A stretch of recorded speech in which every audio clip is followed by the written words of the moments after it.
ڈالی تو یہ تمہارے خلاف گواہی دے گا، یہ تمہارے خلاف گواہی دے گا۔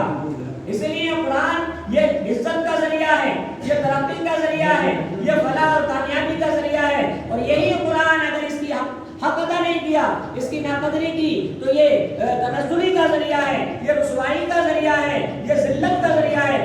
آج ہماری ذلیل ہونے کی وجہ یہی ہے کہ ہم نے قرآن کی صحیح قدر نہیں کی، قرآن کو ہم چھوڑے ہوئے ہیں۔ لہٰذا میرے بھائیوں، سب سے بہتر اللہ کے رسول فرماتے ہیں وہ ہے، سب سے بہتر وہ ہے جو قرآن سیکھے اور قرآن سکھائے۔ لہٰذا اپنے بچوں کو، اپنی اولاد کو قرآن کی تعلیم دیجیے، قرآن سب سے پہلے پڑھائیے، سب سے پہلے قرآن ناظرہ پڑھائیں، اس کا حفظ کرائیں، اور پھر اس کو یہ تاکید کریں کہ قرآن اپنی زندگی میں وہ اتارنے والا بن جائے، پوری زندگی قرآن کی تلاوت کرنے والا بن جائے۔ دعا ہے کہ اللہ تبارک و تعالی ہم سب کو کہنے اور سننے سے زیادہ عمل کی توفیق مرحمت فرمائے۔